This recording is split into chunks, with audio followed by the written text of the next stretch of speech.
Phylum Mollusca के प्रादर्शों की श्रृंखला में आज हम प्रस्तुत करने जा रहे हैं टेरिडो। टेरिडो जिसे वर्म कहा जाता है। ये पूरा टेरिडो का शरीर है, लंबा सा।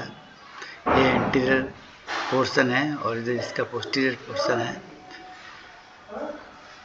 टेरिडो का यदि हम क्लासिफिकेशन देखें तो ये है फाइलम मोलास्का, क्लास पेलिसिपोडा, गण यूलैमलिब्रैंकिएटा और जीनस टेरिडो।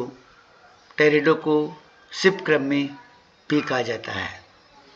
आवास और स्वभाव, ये समुद्र के जल में डूबी हुई लकड़ी में छेद करके उन छेदों में रहता है।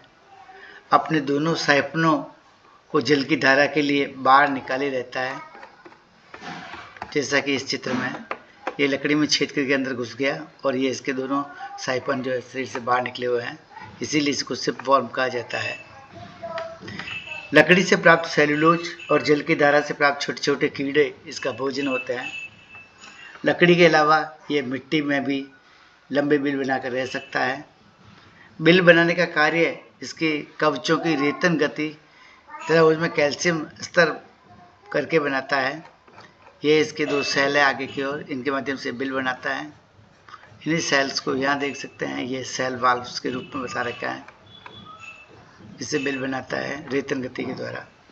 वितरण, प्राचीन काल में जब लकड़ी के जलयान एक स्थान से दूसरे स्थान पर जाया करते थे तो उनके साथ ही ये अति परिवर्तित लैमलिब्रैंक प्राणी संपूर्ण संसार में फैल गया। यह भारत, यूरोप, कोप की खाड़ी से फ्लोरिडा तक तथा मैसाचुसेटा की खाड़ी से फ्लोरिडा तक पाया जाता है। इसे शिपक्रमी कहते हैं। यह अत्यंत विशिष्ट छेदकारी लैमलिब्रैंक प्राणी है। इस जंतु का शरीर लंबा और बेलन के आकार का होता है। अगला भाग पर आंशिक रूप से सम्मानित दो कवच कपाट पाए जाते हैं, जो हमें देखें ये आंशिक रूप से सम्मानित दो कवच कपाट हैं आगे के भाग पर। ये कपाट प्रथम रूप से काटने और छेद करने का काम करते हैं। रेतन क्रिया में लकड़ी के घिस घिस करके बुरादे में बदल देता है। दोनों पालियां मेंटल लोब्स के बीच मेंटल कैविटी होती है। इसमें मेंटल लोब्स होते हैं दो, जिसमें मेंटल कैविटी पाई जाती है। दोनों पालियां जो है नली की बाती होती है। ये दोनों पालियां नली की बाती हो गई और लंबी हो जाती है। ये दोनों पालियां जिस स्थान से एक दूसरे से पृथक होती है उसको हम पैलेट्स कहते हैं। ये इसकी बॉडी है, यहाँ से पैलेंट है और ये एक एक्सेलेंट साइपर हो गया जिससे पानी बाहर निकालता है, और ये इनहेलेंट साइपर हो गया जिससे पानी अंदर की होता है। यानी कि जल की धारा इनहेलेंट साइफन से होकर के एक्सेलेंट साइफन से वापस बाहर की ओर निकल जाती है। दो साइफन्स इसमें बन जाते हैं।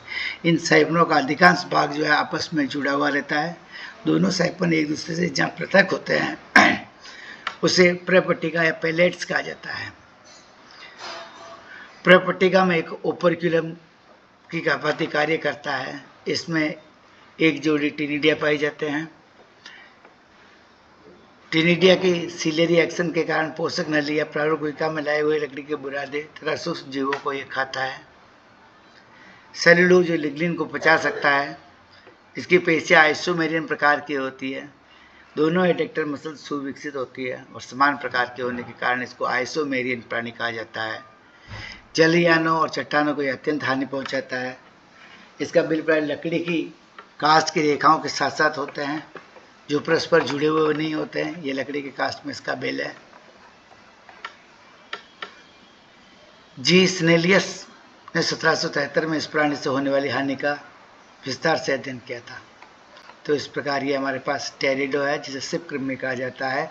इसमें दो सेल्स पाए जाते हैं।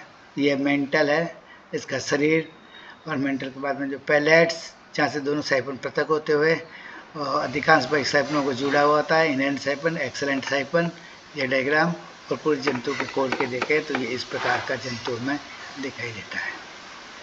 धन्यवाद। जय हिंद, जय भारत।